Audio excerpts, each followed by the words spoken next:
Hello, I'm Jeremy Nicholas. Welcome to the After Dinner Show. And my guest tonight, Kevin Gaskell, has been a CEO of Porsche, Lamborghini and BMW and has spent the last 15 years as a tech entrepreneur. He plays guitar in a rock band and he goes to strange places for his holidays. Hi, Kevin. Hello. Hello. Hi, Viv Creegor is a former BBC and Sky News presenter who found her true vocation during lockdown, and that's cleaning. Hi, Viv. Hi. And Andy Lopata is an author and speaker on professional relationships who's celebrating his new book being published today. He would be very excited about that, but he's slightly grumpy because he's a Charlton Athletic fan and Birmingham City have equalised in the last few minutes, I believe, Andy. 93rd. 93rd minute. Painful. But I'll put a brave smile on for tonight as I'm in such good company. Good evening. Okay, so let's start with you then, because let's start with the cheery news. Your book has come out in paperback today. It's what is it about? It's called Connected Leadership, and it's really looking at how professional relationships underpin any success in executive life. So it's looking at how to build, nurture, and leverage the relationships you need to be successful. Yeah. So it sounds like Charlton Athletic, doesn't it? Leadership, professional success. We have great leadership at a certain level, but not enough, unfortunately. Yeah, and it came out a while ago on Kindle, didn't it? About a month ago, and now it's out on paperback. So this is actually a launch day, and it's almost like you're on the Graham Norton show, but in a smaller way. You're on my show with your book to plug. I wouldn't call it smaller at all, Jeremy. No. And sorry, can I just check behind you? Is that my book on the shelf behind you? If you'd spot that. I thought I would add that. I thought I would add that to the mix tonight. So just over there, Mr. Moon. Yeah, before I had glasses and when I still had hair. That's me on that book there. Yeah. Look, Viv, you're cleaning then. You found your vocation in lockdown cleaning. Well, it was more a question of the fact that, my cleaner takes 3 hours to whiz around our flat. And when I came to do it, it took 6 hours. And then I suddenly thought, well, what about this Mrs. Hinch? Have I missed something with Mrs. Hinch? And I thought, maybe I'll do it like Mrs. Hinch. And then it would take 9 hours. But what I discovered was everywhere around the flat, there were these silverfish, dead silverfish, just everywhere. And I just thought either my cleaner is really bad or these silverfish have come in to spend the lockdown with us and have decided to expire while they're in my flat. But yeah, I was just cleaning for 10 weeks. Didn't stop. I'm lovely. Not sure what a silverfish is. Do you have a silverfish you could share? They're horrible. They're they're tiny little things. They're not at all harmful to us, but they're little tiny things. And if you sort of come towards them, they'll start running, and they've got these little things out the front, like what do they call them? The things that wave around, antennae, yeah. And they're very easy to kill. You just put your finger on one, or a bit of the tissue, and it disintegrates into a pile of dust. But when you open your fridge and you find a dead one inside your fridge, you're not happy. So either the cleaner gets sacked or... And these are definitely fish, are they? They can run and they've got horns, but they're definitely fish. I think they call them silverfish because they've got these little tiny scales on their back when they're full grown. But believe me, you don't want them in your house. Maybe your cleaner breeds them. It's her hobby. Just to spite me? To spite me. Maybe I underpay her. Yeah. If they're in your fridge, then surely you can have silverfish and chips. Very That good. would be nice. But for me, a silverfish sounds like a goldfish that's just underachieved. hasn't had a proper coach, hasn't had the gold medal mindset. Always a silverfish, never the bride. So Kevin, now you're a bit of an adventurer. You've rowed across the Atlantic and you've been to both poles and stuff. So how have you coped in lockdown? Well, to be honest, I've been so busy. I've never been so busy in my life because I've currently got 5 companies, technology businesses, and it's hard work. Revenue is hard to find. Unfortunately, we miss every government support scheme going. And so we've been working really hard for the last 15 weeks, keeping the businesses alive. So I've done nothing but work, bit of training, just keep going. And the last 15 weeks have actually flown by, but it's been very hard work.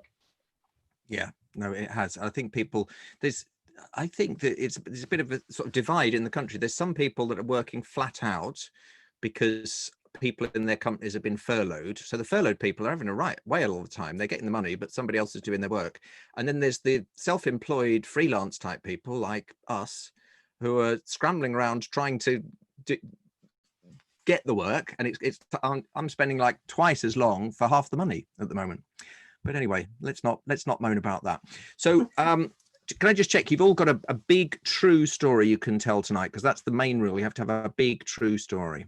Yeah, let's just give it the nods of head there. Right, okay. So let's kick off with Andy then. And let's go to Siberia for your story, Andy.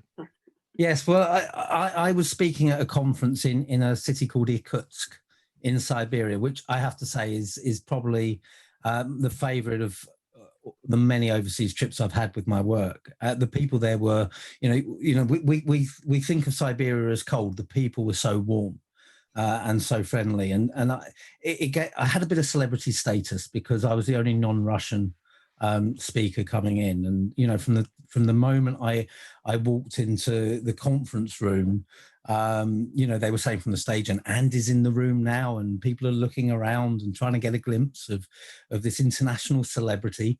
At one point, the organizer came up to me, and I was sitting at the back quietly with my interpreter, and everything was in Russian, and she was just telling me what they were generally saying. And there were two organizers, and Julia, one of them, came over, and she through the interpreter, she asked me if I was enjoying it, and I said yes. Do you think the speakers are good? I said, of course, yes. I mean, I didn't understand anything anyone was saying. I just got the gist through the interpreter. And then in the next break, the MC came to the front of the stage and called Julia up, and Julia said, and Andy's in the audience. He's really enjoying it, and he thinks the speakers are absolutely fantastic. And everyone's looking around again. So anyway, I delivered my first talk of it was a 3 or 4 day program. I delivered my main talk just before lunch on the first day. And I had been told that I would be going to the green room for lunch with the other speakers and VIP guests.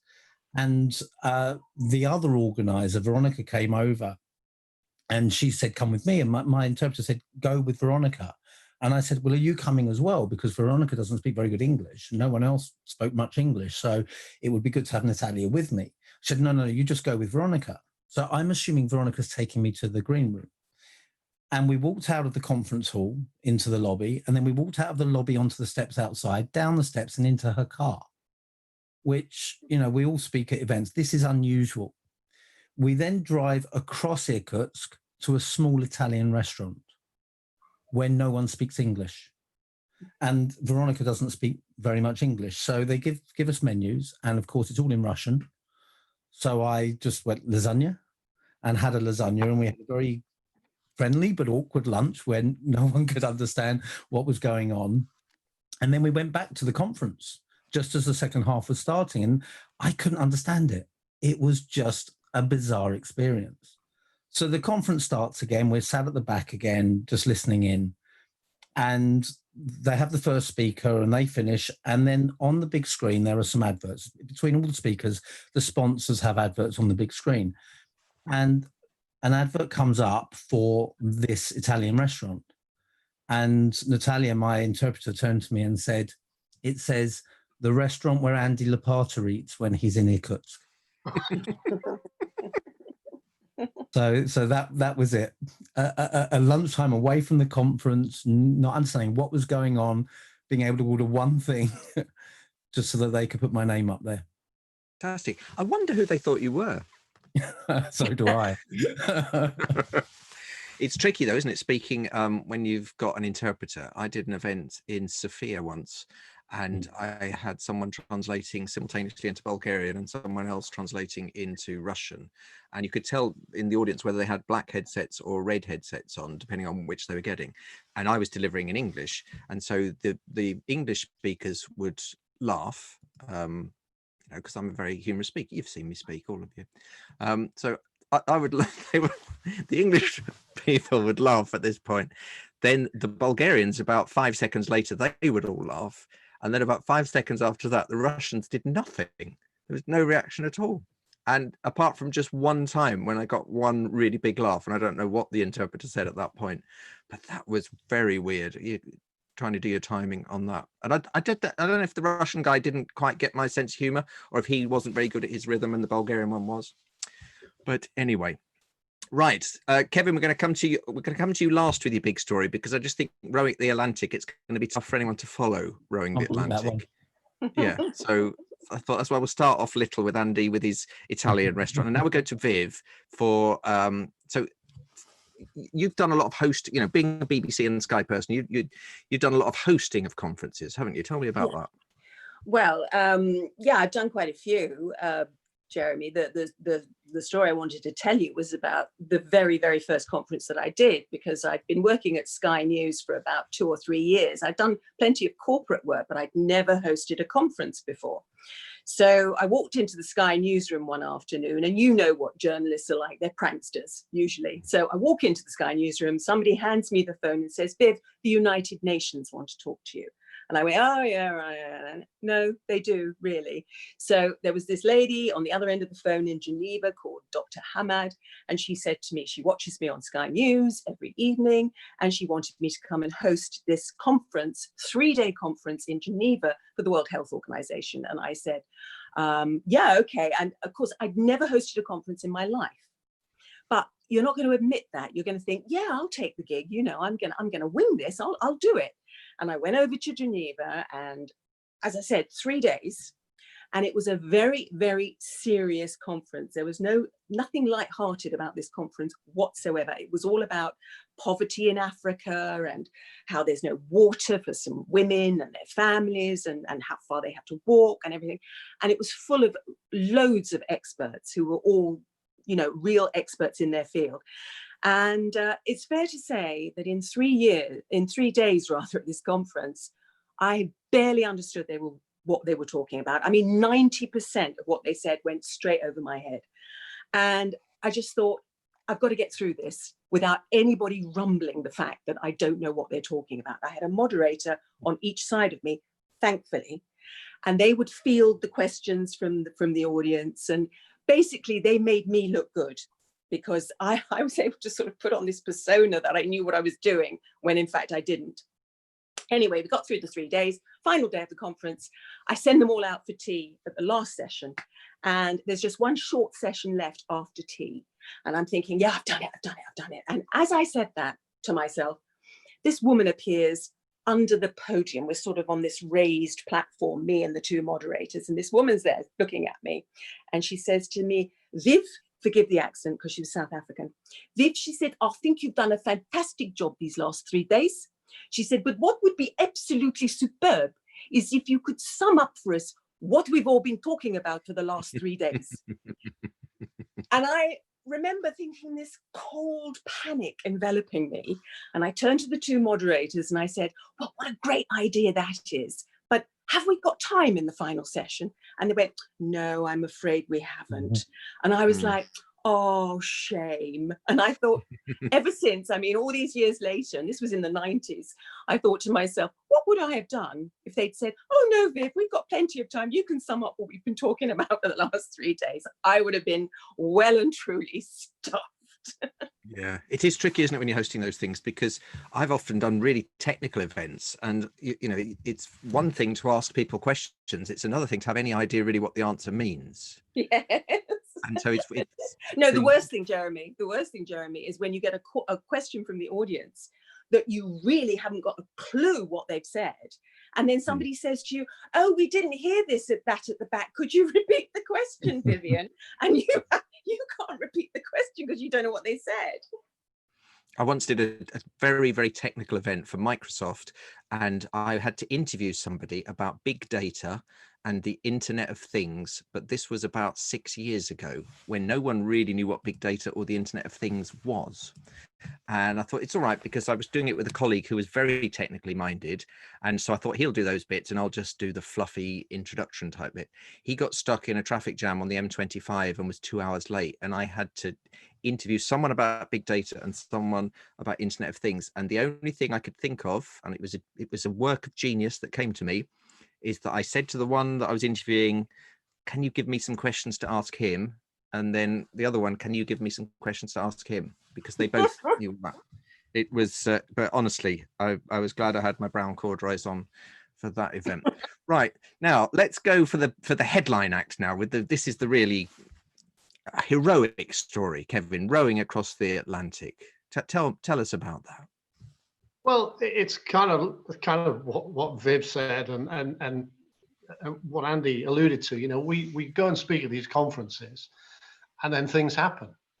And I was speaking at a conference in Monaco, and the previous week I'd been in South Africa speaking and talking to a mate of mine, a guy called Peter Van Ketz. And Peter's rowed the Atlantic twice, and he said to me, "Kev, you'd love it." And I said, "You are nuts. There is no way on God's green earth I'd do that. Just crazy." I was speaking at this conference in Monaco, and I'd done my thing, and I used some pictures from some of my expeditions to illustrate management points. And so I'd use some pictures of climbing mountains and polar exploring and whatever it was. And somebody in the audience said to me, "What's your next adventure?" I didn't have anything planned. So I said, "Well, you know what?" I said, "I've just been talking to a mate of mine about rowing across the Atlantic." I said, "So that'd be a great thing to do if I could find anybody to come with me as a joke." Audience laughs. We finished the event, and a guy comes up to me afterwards and said, "I'll come with you, and I've got two mates who'd love to do it as well." So I kind of very quickly went from oh to, well, let's talk about it. So I met these guys, and we talked about whether this could be feasible, and I explained to them how big a thing it was, because this was in the summer. The race goes in December. They said, "Oh, we'll go in December." I said, "No, you won't." I said, "We've got to get a boat. We've got to train ourselves. We've got to learn navigation. We've got to learn sea survival, electronics, the whole thing." I said, "It's going to take us 2 years." And that's what we did. So we put it together over the next 2 years. My son, who's been with me on all the other expeditions, had said, "No way am I coming across the Atlantic. It'll be pain, pain, and more pain, and we'll die halfway across." So no chance. So we put the team together, and then my son Matt phoned up and said, "You're serious, aren't you?" I said, "Yeah, we're serious." He said, "Okay, I'm in." So suddenly he's coming as well. We spent 2 years getting ready for this thing. We set off on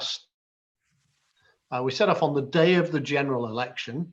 So we had no idea who was going to win. That was pretty important to me because I was waiting on a £50 million investment into one of my companies, and the investors wouldn't put the money in until they saw that Boris had won. Because if you remember, Jeremy had said, "Listen, if I win, everybody gets free broadband, and we install fiber networks." So my investors had said, "Listen, if Jeremy's going to give it away for free, we're not investing."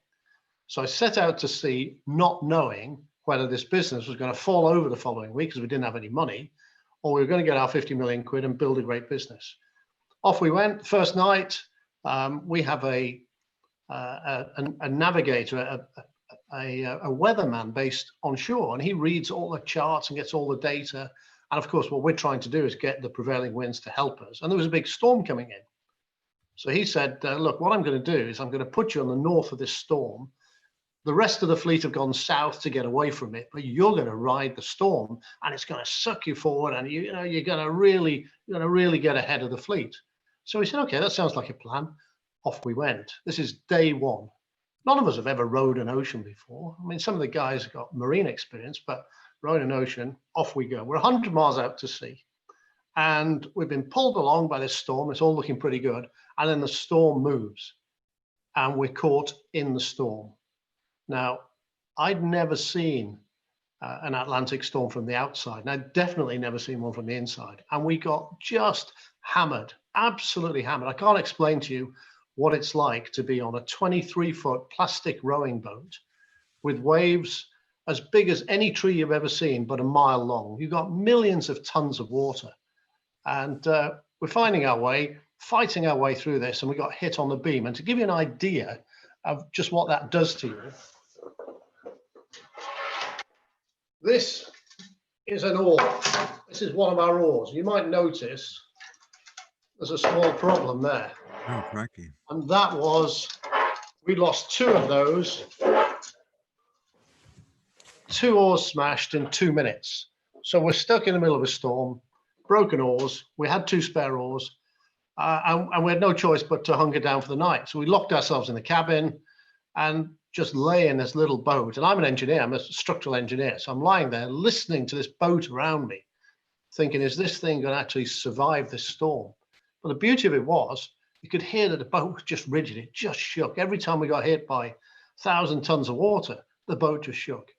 Following morning, we laughed it off. We replanned our rowing rotor. We worked out how we were going to get across. And for the next 36 days, we compromised on certain things we could do and we couldn't do because we were 2 oars down. And we had one more capsize where the boat completely turned upside down. We were all out swimming, but that was 1,500 miles offshore.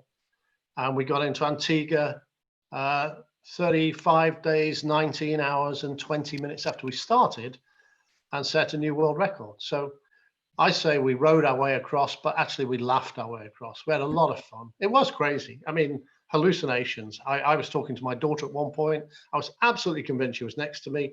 I was chattering away to her, to everybody's amusement, because we all went scatty. I mean, you're rowing 24/7. So the most sleep you ever get is about an hour and a half before you swap with the next guy. So that's been the start of my year. So I say I rowed into this year, fully expecting it to be a wonderful year, a new world record. Boris had won, so my business got its investment, and then the world stopped 6 weeks later. So it's been an interesting year. It's been That's a fantastic, and well done on setting that world record. Thank you. And it does sort of sound like the sort of thing that a businessman would do overseas, and it get hammered with a couple of oars. Yeah. But well done for having your broken oar there. Now I ask all my guests to have something for show and tell. Andy, have you got something that you can hold up? Did you remember to bring it? I do. I was speaking at a conference in Tehran, and actually, Kevin, I think you've spoken for SEPA before, haven't you, at the conference there as well? And the thing about these conferences is, one of our good friends, Jeff Ram, told me, take an extra suitcase, because they're going to give you loads of things to take back with you. I brought 2 things back. That they reside in my parents' garage. My dad keeps trying to give them back to me and I refuse. But they are amazing keepsakes. The first, and actually there were 6 of us who were speakers, and one of them was Peter Van Ketz, funnily enough. All right, good. A lovely, lovely guy. And the VIP seats at the front each had tissue boxes for the VIPs, so they could be comfortable and have all the treatment they needed during the presentations. They're very unusual tissue boxes. This was one of them. So each tissue box had a picture of the speakers on it. Fantastic. Nice. Now, what was most worrying about this is that on the second day, there were 2 boxes for each speaker around the front. So there were 12 boxes. When I went out to grab mine, only 1 was left. So somewhere in Tehran, someone has a tissue box with my face on it, which is a very unnerving thought. Yeah, the other thing I took away, face, that's no good, is it? the other thing that I took away, which my dad really keeps trying to give back to me, this is something they say only a mother could love. My mother hates this. Was this? Oh, look at that! A gold framed plate with my face in it. So it's going to the lowest bidder if anyone would like it. So that's my show and tell. That's lovely.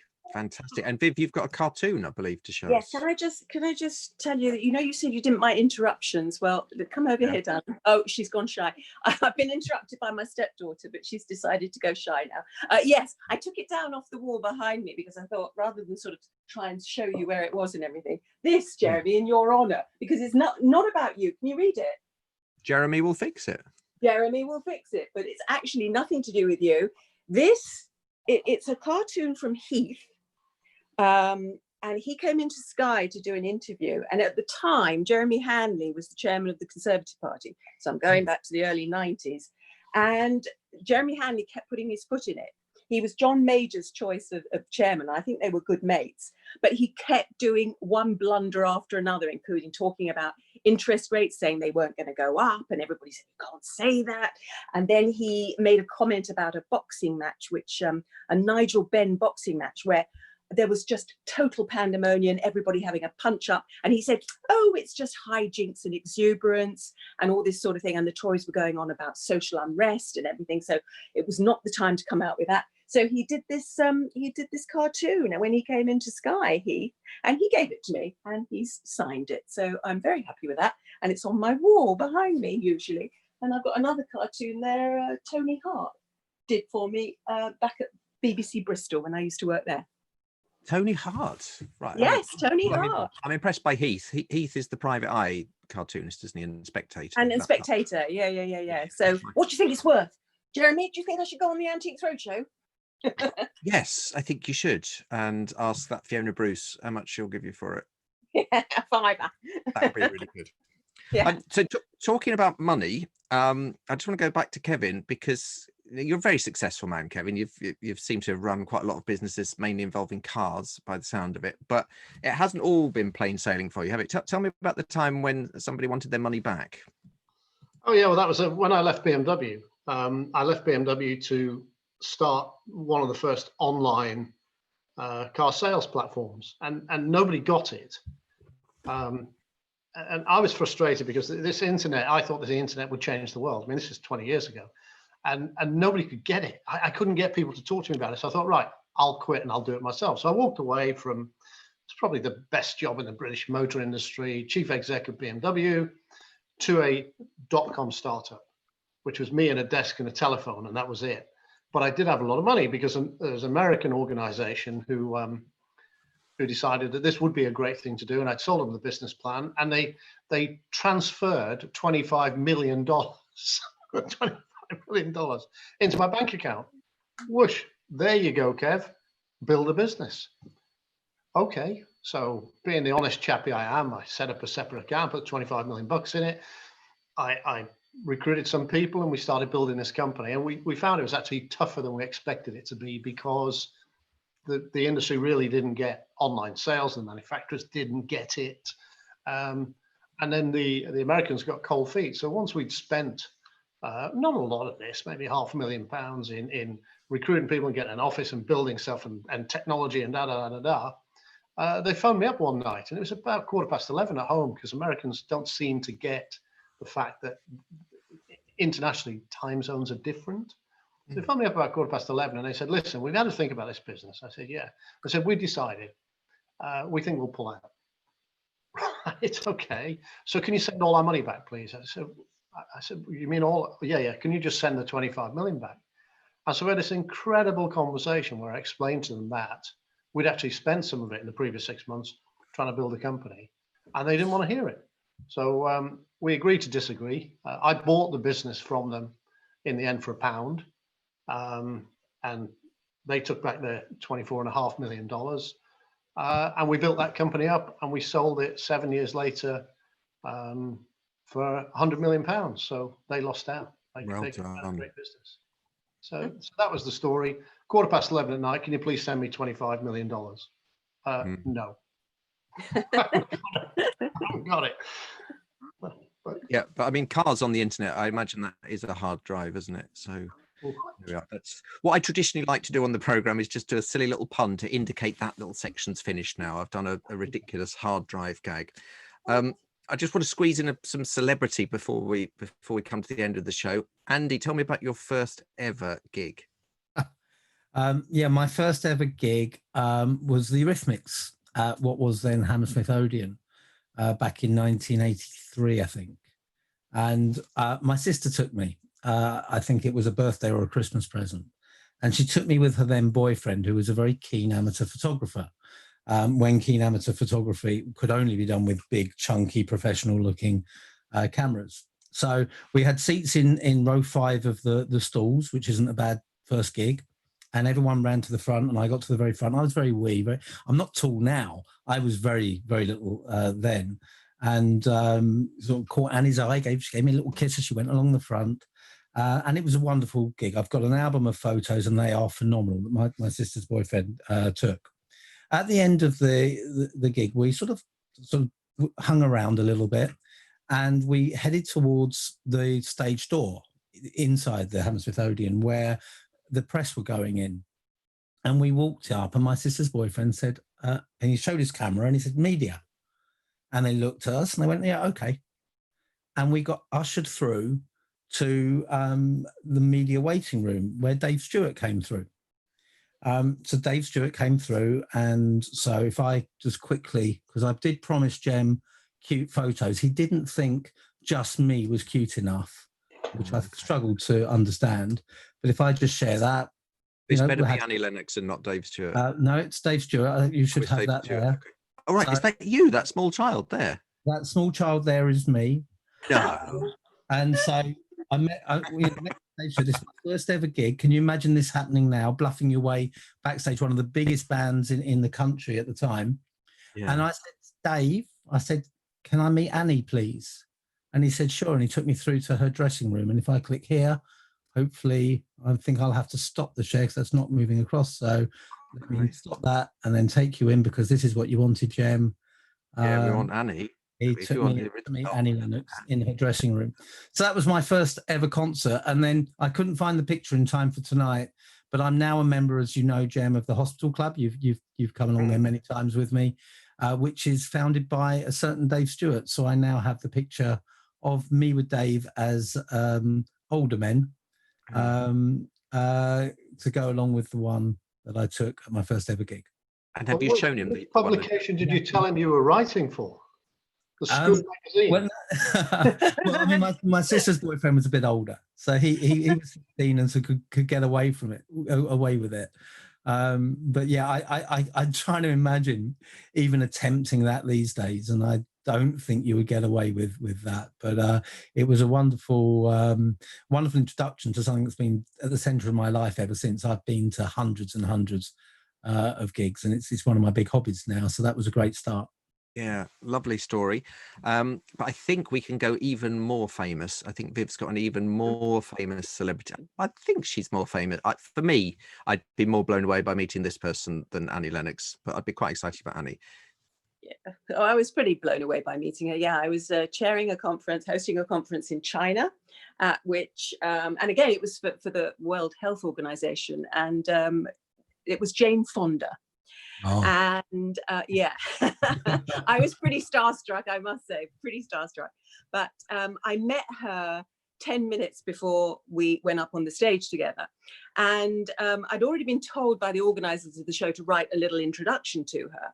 And as Jeremy knows, you're told that you must introduce a speaker how they want to be introduced. So you must ask them how they want to be introduced. But just as a sort of fail-safe, I put something together. And of course, you've got Jane Fonda, who's double Oscar winner for Clute and Coming Home, and she's an activist. I didn't want to mention Hanoi Jane because I thought that wouldn't go down too well, so I left that out. And the workouts and the environmentalist and the feminist and all that stuff, but put into a nice short paragraph. Anyway, so we chat for a few brief minutes before we go up on the stage, and I said to her finally, I said, well, I've written an introduction, and she just looked at me, and then she produced a piece of paper from inside her bra. And she said, no, this is how I want to be introduced.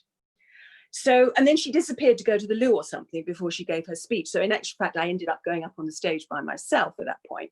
And as I'm walking up the steps to the stage, I open this piece of paper. And Jane Fonda has put that she wants to be introduced as the wife of Ted Turner. And that's it. Nothing else. Now, what would you have done, Jeremy? Would you have thought to yourself, oh my God, I'm going to look a complete imbecile if I introduce the great Jane Fonda as the wife of Ted Turner? And I had to make my mind up in a couple of minutes whether I was going to go with that or just say, oh, to hell with it. I'm going to introduce her how I want to introduce her. But I was too sort of worried that she would be, difficult. So shall I tell you what I would have done? I'll tell you what I would have done. Right. And then we'll see. We'll put it to the other panelists to see. I'd be very interested to hear. I would have done what Jane wanted, because I'm thinking you've got, everyone has the right to be introduced how they wanted. And presumably she's then got something that she's going to come back off that with. Let's go to Andy. What would you have done, Andy? I think it's a really difficult one. I think I would agree with you. You have to put your ego, for want of a better term, to one side, and if that's what she's asked for, don't worry about how you'll look. Very good. And Kevin, can I just read you something? Yeah, okay. I just want to ask Kevin what he would have. Very, very quick. Okay, Kevin. Yeah, I'd love to hear. We've got to find out what Kevin. We don't want to leave him out. I know he's the adventurer, but we must leave him out. He doesn't like to be left out in the cold. My spontaneous reaction is I would have probably said something like, I'm going to introduce Jane Fonda. Ladies and gentlemen, you know her as an extraordinary woman, and she is the wife of Ted Turner. Bang. Yeah. Okay. Yeah. Okay, that's Let very, me tell very you. much sitting on the fence, Kevin. That one. Yeah. Yeah, a little bit. Yeah, very Let me much tell the you Pepper Brooking what of pundits there. what appeared in the Daily Mail the next day. Okay, Anne Leslie, you know the journalist Anne Leslie. She was in the audience at this conference, and she wrote, "The irony of it was delicious.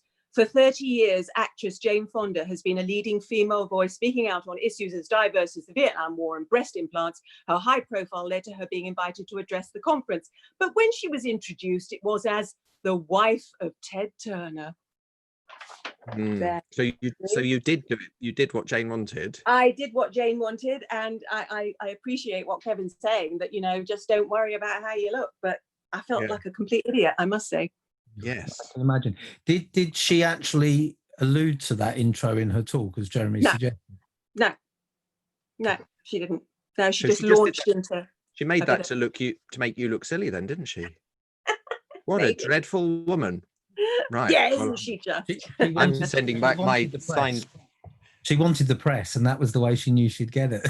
You're right. Yeah. I tell you what, I'm going to hunt out my signed photograph from the Barbarella era and tear that up in solidarity with you, Viv. No, post it to me, Jim. Post it to me, and I'll tear it up for you. I promise. Eventually, yeah. Okay. Send it to me. I'll put it on eBay.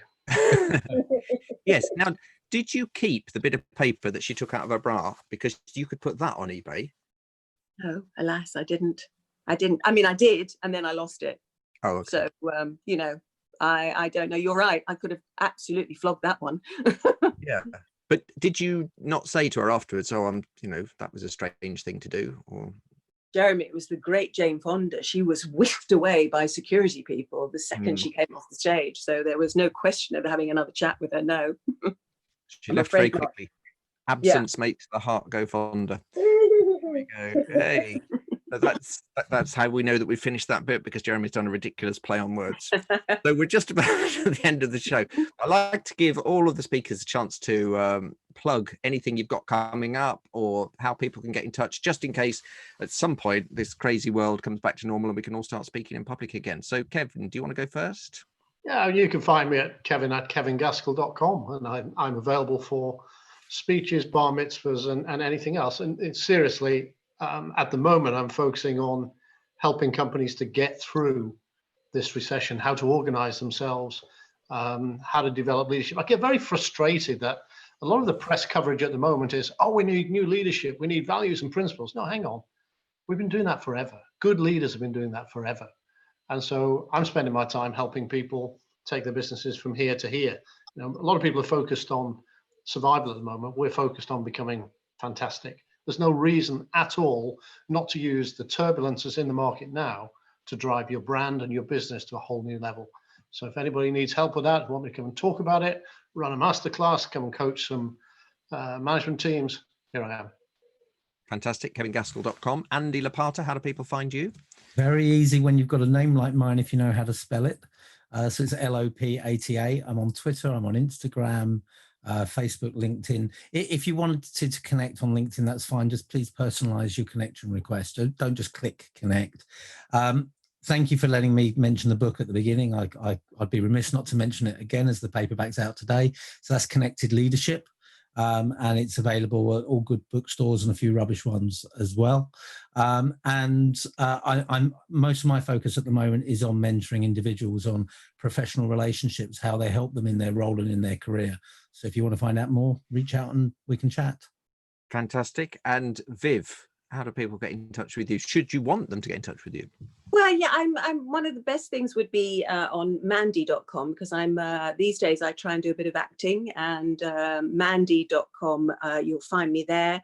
My Twitter is at Viv Creegor, just VIVCRWGOR. I'm not a great Twitter person, I have to say. I don't use it that much, but messages would get through to me, I guess. And at the moment, I'm just waiting to hear whether there's going to be a follow-up to a virtual reality film that I did last year, which was great fun, where I played the CEO of a big company, and we did 6 days filming, and virtual reality filming was just a complete eye-opener. It was wonderful. It was just a real experience, I must say. And what's that film called, if people want to look it up? Oh, you can't, it's not, it was a corporate thing. Oh, So right. a big company, but a corporate thing, but a lot of filming and a lot of lines to learn. And it was pretty stressful, but a fabulous female director. She was wonderful. So I'm really hoping that there'll be a follow-up to it. Fantastic. Well, thank you so much for joining us on the After Dinner Show. We're going to say goodbye to the people live on YouTube, and then I'll just have a little chat with you off air on the little Zoom bit, just to sort out your traveling expense. I have been saying just to sort out your fees, and someone messaged me and said, what is the fee? Nobody watches it. This is just therapy for me during lockdown. But so I thought I'll change that this week to traveling expenses. You but do then know I charge for therapy sessions. Do you? Right. Yeah. Okay. How much do you charge, Andy? How much do I have to send you? We'll work that out in the Zoom room afterwards. Right. Okay. So Viv, you're free. Andy, I've got therapy, and Kevin, I've got to send you $24.5 million. 25. No, because you didn't send it all back. It wasn't 25. Hello. 500,000. Yeah. Oh, crikey! Viv's phone's been knocked off. Right. Yeah. Well, Viv went to take a sip of wine. Yes. Don't be drinking wine. Thanks for joining us. Take care.